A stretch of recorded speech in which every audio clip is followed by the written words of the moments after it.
Asia কাপে বাংলাদেশ মুখোমুখি হতে যাচ্ছে শ্রীলঙ্কার এবং এই ম্যাচটা যদি বাংলাদেশ জিতে যায় তাহলে কিন্তু টপ ফোরে যাওয়াটা অনেকটা নিশ্চিত হয়ে যাবে বাংলাদেশের জন্য।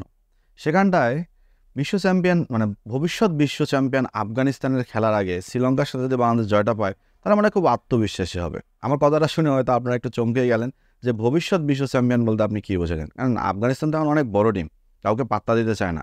তারা তো বিভিন্ন কথার ছলেই অনেককে হারায় দেয়, সেটা হয়তো আপনারা ইতিমধ্যেই বলছেন। কারণ আপনারা বলেন যে ইন্ডিয়া আফগানিস্তানকে ট্রেন আপ করায়, আফগানিস্তানকে দেখভাল করে, টেক কেয়ার করে, এই কারণে আফগানিস্তান এখন সেরা টিম, এশিয়ার দ্বিতীয় টিম, ইন্ডিয়ার পরে যাদের অবস্থান সেটা আপনারাই ভালো জানেন, আমি না। এবং অনেক প্রখ্যাত ধারাভাষ্যকার যারা আছে তারা এই কথা বলে।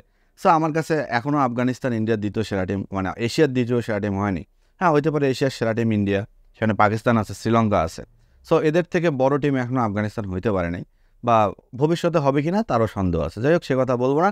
মেন পয়েন্টে আসি, এশিয়া কাপের দ্বিতীয় ম্যাচে বাংলাদেশ শ্রীলঙ্কা মুখোমুখি হবে, যে ম্যাচটা বাংলাদেশের জন্য খুবই জরুরি। সেখানে আমাদের লিটন কুমার দাস ডিরেক্ট বলে দিচ্ছে জয় ছাড়া কোনো চিন্তা নেই। লিটন কুমার দাসের বুকের পাটা আছে, এটা বলতে হয়। কারণ লিটন কুমার দাস যে ফর্মে আছে, সেই শ্রীলঙ্কা থেকে নেদারল্যান্ড পর্যন্ত এবং এশিয়া কাপের প্রথম ম্যাচ পর্যন্ত, এই ফর্ম যদি শ্রীলঙ্কার সাথে ধরে রাখে, শ্রীলঙ্কার অবস্থাটা কী হবে সেটা জানেন? কারণ টি-20 ওয়ার্ল্ড কাপ বলেন, শ্রীলঙ্কার সাথে সিরিজ বলেন, হোম সিরিজ শ্রীলঙ্কাতে, সেখান থেকে শুরু করে এখন পর্যন্ত বাংলাদেশ কিন্তু শ্রীলঙ্কার সাথে টি-20তে তেমন হারে নেই, একটা ম্যাচ মনে হারছে। তো সেই অনুপাতে এই যে ধারাবাহিকতায় এশিয়া কাপের যে শ্রীলঙ্কার সাথে খেলা, তাও আবার আবুধাবিতে, সেখানে কিন্তু শ্রীলঙ্কা যে বাংলাদেশের সাথে জিতবে এর কোনো গ্যারান্টি পাওয়া যাচ্ছে না। শ্রীলঙ্কার ক্যাপ্টেন নিজেই এসে স্বীকার করে গেছে যে বাংলাদেশ এখন দুর্দান্ত ফর্মে আছে, তাদের সাথে জিততে হলে আমাদের খুব ভালো খেলতে হবে। কারণ শ্রীলঙ্কা খুব ভালো করে এই টিমটাকে চিনে, এই টিমের প্লেয়ারদেরকে চিনে, যেটা আফগানিস্তান স্বীকার করতে নারাজ। সেটা শ্রীলঙ্কার মতো একজন ম্যাচুইড ভদ্র টিম, শান্তশিষ্ট টিম, বিশ্ব ক্রিকেটের অন্যতম সেরা ভদ্র টিম হচ্ছে শ্রীলঙ্কার টিম।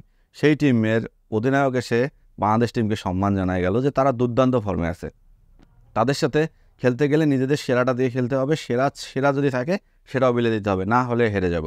সো এখানে শ্রীলঙ্কা অনেক ভালো টিম, ভালো বোলার আছে, ভালো ব্যাটার আছে, ভালো দেখা অলরাউন্ডার আছে, সেই তারপরও শ্রীলঙ্কা ভয় করতেছে বাংলাদেশকে। এটাই হওয়ার কথা। প্রত্যেকটা দলকে সম্মান জানানো হবে। সেখানে বাংলাদেশের আসলে করণীয় কী কালকে ম্যাচ জিততে গেলে?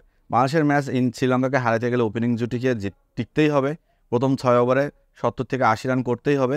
এবং বাংলাদেশের জন্য সবচেয়ে বড় অ্যাডভান্টেজ, তারা আবুধাবিতে 3টা ম্যাচই খেলবে, আবুধাবিতে আবারও খেলা হবে, এবং টসে জিতে বাংলাদেশ যদি ব্যাটিং করার সিদ্ধান্ত নেয়, সেখানে যদি রান 200+ করতে পারে তাহলে তো একদম নিশ্চিত। এবং বাংলাদেশ যদি প্রথমে ব্যাটিং করার সিদ্ধান্ত নেয় তাহলে অবশ্যই শ্রীলঙ্কাকে 130 থেকে 35-এর মধ্যে আটকাইতে হবে।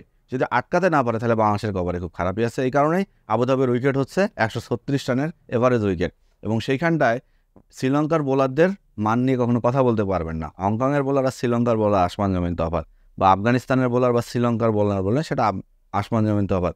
তো সেইখানটায় শ্রীলঙ্কার যে বোলার আছে, ওয়ার্ল্ড ক্লাস বোলাররা আছে, তুষারা থেকে শুরু করে পাথিরানা থেকে শুরু করে যারাই আছে, তারা তো খুব ভালো বল করবে। সো সেখানটায় বাংলাদেশ দলের ব্যাটারদেরকে একটু সাবধানীভাবেই খেলতে হবে। কারণ আমরা সবসময় দেখি শ্রীলঙ্কার সাথে তানজিদ হাসান সাকিব, এরপর আপনি যদি হৃদয়কে বলেন, এই তিনজন খুব ভালো ব্যাটিং করে, এবং লিটন কুমার দাস তো অবশ্যই ভালো করেই। সেখানে শ্রীলঙ্কার বিপক্ষে বাংলাদেশের সেরা বোলিংয়ের একটাই খেলবে, কারণ সাকিব, মুস্তাফিজ, তাসকিন।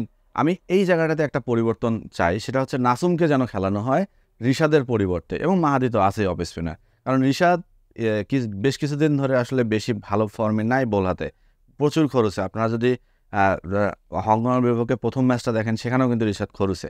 সো রিশাদকে ডাউন দিয়ে যদি নাসুমকে নেওয়া হয় শ্রীলঙ্কার বিপক্ষে ম্যাচটাতে, তাহলে আমার মনে হয় বাংলাদেশের দলটা খুব ভালো হবে। এবং সেখানে মিডল অর্ডারে হৃদয়ের পাশাপাশি সাইবকে যদি খেলানোর একটু ব্যবস্থা করা যায়, কারণ লোয়ার মিডল অর্ডারে জাকির হাসান আছে, শামীম পাটোয়ারি আছে। সো এই জায়গাটাতে যদি একটু বাংলাদেশ টিম ম্যানেজমেন্ট যদি একটু খেয়াল করে, তাহলে আমার মনে হয় বেস্ট একটা একাদশ কালকে শ্রীলঙ্কার সাথে খেলবে।